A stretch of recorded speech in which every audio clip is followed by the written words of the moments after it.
तो देश में कोरोना अभी कंट्रोल में है, लेकिन सरकार तैयारी में कोई कोताही बरतनी नहीं चाहती। 27 दिसंबर को देश भर में बहुत बड़ी मॉक ड्रिल होगी।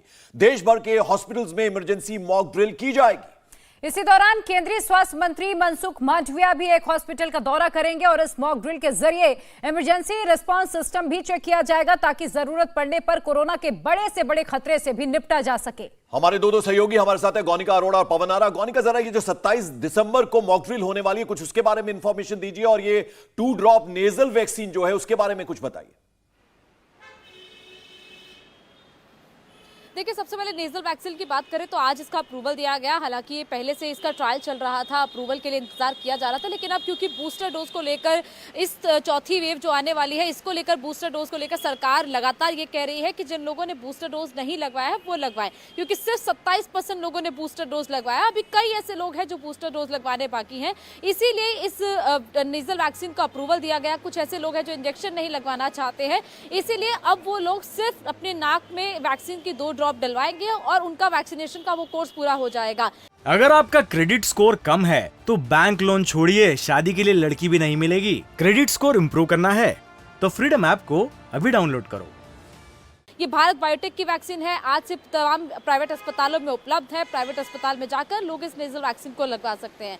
अब बात करते हैं 27 दिसंबर की उस मॉक ड्रिल की, जिस मॉक ड्रिल के जरिए ये देखा जाएगा कि जो तमाम इमरजेंसी सर्विसेज है, जो इमरजेंसी रिस्पांस सिस्टम है, वो अस्पतालों में कितना एक्टिव है, किस तरीके से काम कर रहा है। क्योंकि इस इमरजेंसी रिस्पांस सिस्टम पहले काम कर रहा था जब कोविड की तीनों वेव निकल कर गई है, खासतौर पर सेकेंड वेव को लेकर। उसी इमरजेंसी रिस्पांस सिस्टम को फिर से एक्टिव किया जाएगा, इसीलिए तमाम अस्पतालों में ये मॉक ड्रिल की जाएगी, जिसके जरिए देखा जाएगा कि अगर कोई भी केस आता है तो उसको कैसे सबसे पहले उसका टेस्टिंग होगा। और ये देखना होगा मॉक ड्रिल से पहले तमाम जो जरूरी कदम है वो भी अभी से उठाने शुरू कर दिए गए। आप बने रहिएगा, पवन आप भी बने रहिए। इधर कोरोना के नए वेरिएंट से निपटने के लिए लैब में भी तैयारियां पूरी हो रही हैं। फिलहाल कोरोना की जांच कैसे की जा रही है, जीनोम सीक्वेंसिंग के लिए क्या कुछ किया जाता है, इसका पूरा प्रोसेस क्या है, ये हम आपको बताएंगे। ये जानने के लिए हमारे संवाददाता मनीष प्रसाद दिल्ली के एक लैब में पहुंचे। देखिए मनीष की ये एक्सक्लूसिव रिपोर्ट।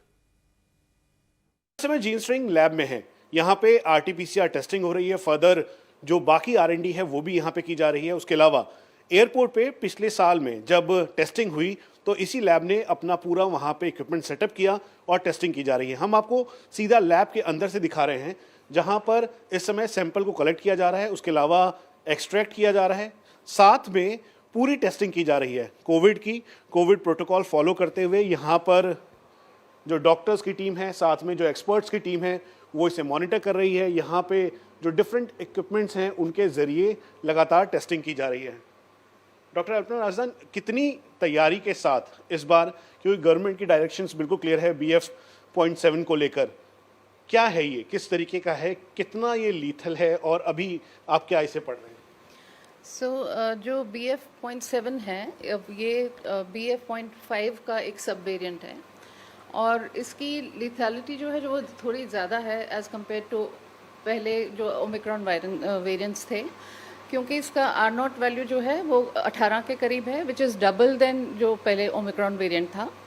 और इसकी ट्रांसमिसिबिलिटी भी बहुत ज़्यादा है, क्योंकि ये स्पाइक प्रोटीन का म्यूटेशन है, इसलिए बहुत अच्छी तरह से हमारी सेल्स को पकड़ के उनमें घुसने की कोशिश करता है और अपना इन्फेक्शन स्प्रेड करता है। तो इसका इंक्यूबेशन टाइम भी बहुत कम है और ट्रांसमिसिबिलिटी भी बहुत ज़्यादा है।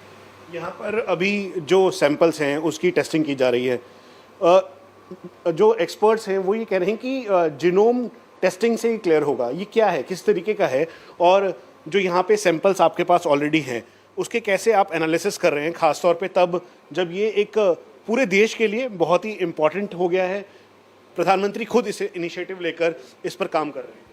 तो जीनोम सीक्वेंसिंग जो है वो एक तरह की मेडिकल टेक्निक है जिससे हम किसी भी माइक्रो ऑर्गेनिज्म का जेनेटिक मेकअप देख सकते हैं। अगर आपका क्रेडिट स्कोर कम है तो बैंक लोन छोड़िए, शादी के लिए लड़की भी नहीं मिलेगी। क्रेडिट स्कोर इम्प्रूव करना है तो फ्रीडम ऐप को अभी डाउनलोड करो।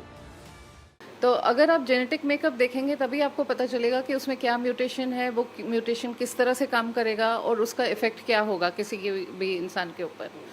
तो हमारा जो अभी फोकस है और जो भी गवर्नमेंट गाइडलाइंस हैं वो यही है कि जो भी पॉजिटिव केसेस आते हैं उनको इमीडिएटली एनसीडीसी या एलबीएस जैसे सेंटर्स पे भेजा जाए, ताकि इमीडिएटली उनको जीनोम सीक्वेंस करके वेरिएंट को डिटेक्ट किया जाए। यहाँ पे किस तरीके से आप एनालिसिस कर रहे हैं, क्योंकि यहाँ पे काफ़ी डिटेलिंग भी है, आरटीपीसीआर के साथ साथ इसका एनालिसिस भी बहुत ज़रूरी है। हाँ, तो ये जो है ये जीनोम सीक्वेंसिंग है बेसिकली, जहाँ पे हम लोग वेरिएंट का जीनोम सीक्वेंस करके हाँ जी उसमें देखते हैं कि कौन सा वेरिएंट है, उसको फिर जो हमारे बाहर के डेटाबेसेस है उनके साथ चेक करके सीक्वेंस को पूरा मैच करके देखा जाता है कि कौन सा वेरिएंट हमारी कंट्री में अभी प्रेवलेंट है। और सेम उसी तरह से आरटीपीसीआर टेस्टिंग भी हो रही है, और आरटीपीसीआर में जैसे आपको दिखाया गया था कि वो पॉजिटिव इंडिया टीवी हर वक्त हर जगह डाउनलोड करने के लिए सर्च करें India TV news Google play store या ऐप स्टोर पर।